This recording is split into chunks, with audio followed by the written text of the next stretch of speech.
Good morning. कक्षा 10 काव्य 1 प्रभु जी तुम चंदन हम पानी। इस काव्य को रैदास जी ने लिखा है। इस काव्य का गान करते हुए इसे हम समझेंगे। प्रभु जी तुम चंदन हम पानी, जाकी अंग अंग बास समानी। अर्थात भक्त कहते हैं, यानी कि संत रैदास जी कहते हैं कि हे प्रभु, आपके प्रति मेरा समर्पण भाव चंदन के साथ पानी जैसा है। चंदन के साथ घिसने पर पानी में भी चंदन की सुगंध व्याप्त हो जाती है। हे प्रभु, आप चंदन हैं तो मैं पानी हूँ। आपकी सुगंध भक्ति भाव के माध्यम से मेरे संपूर्ण शरीर के अंग अंग में व्याप्त हो गई है। दूसरी पंक्ति, प्रभु जी तुम घन बन हम मोरा, जैसे चितवत चंद चकोरा। अर्थात हे प्रभु, तुम घन यानी कि बादल, बन यानी कि जंगल, मोर यानी कि मोर पक्षी, चितवत यानी निहारना देखना, चंद यानी चंद्र को, चकोरा चकोर पक्षी।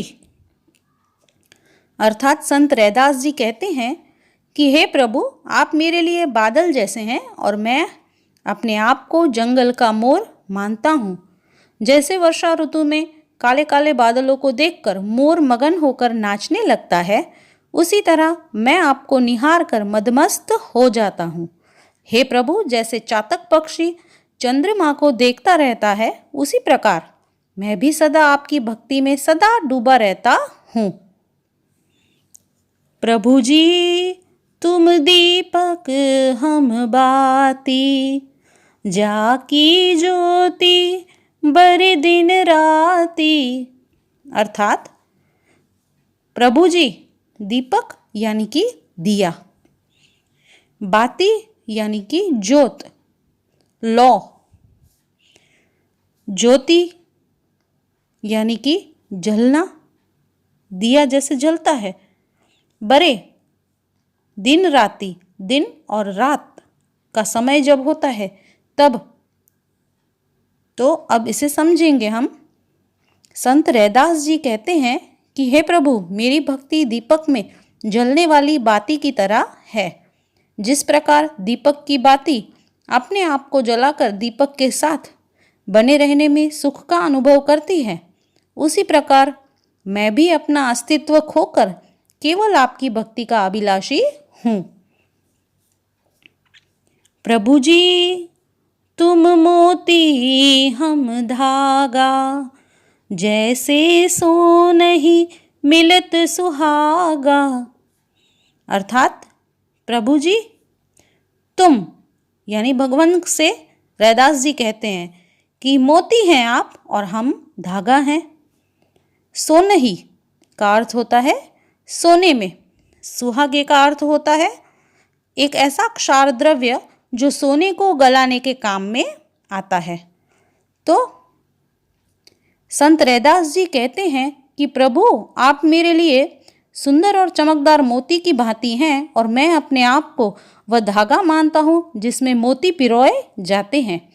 वे कहते हैं कि जिस प्रकार मोतियों की माला का धागा मोतियों से जुड़ा रहता है, उसी तरह वे भी अपनी भक्ति के द्वारा भगवान से घनिष्ठ रूप से जुड़े रहना चाहते हैं। वे ईश्वर से अपने जुड़ाव को सोने और सुहागे के मेल की संज्ञा देते हैं। प्रभु जी तुम स्वामी हम दासा, ऐसी भक्ति करे रे दासा। अर्थात स्वामी का अर्थ होता है मालिक, दासा का अर्थ होता है सेवक, गुलाम, करे करता है। संत रैदास जी कहते हैं कि हे प्रभु, आप हमारे मालिक हैं और मैं आपका समर्पित सेवक हूँ। वे कहते हैं कि हे प्रभु, मेरी भक्ति तो इसी प्रकार की है। तो अब हम आशा रखते हैं कि आपको प्रथम काव्य प्रभु जी तुम चंदन हम पानी समझ में आया होगा और इसमें आने वाले कुछ कठिन शब्दों को भी हमने देखा। अब इस काव्य की समझूती के पश्चात हम दूसरे नए गद्य और पद्य के साथ मिलेंगे। Thank you.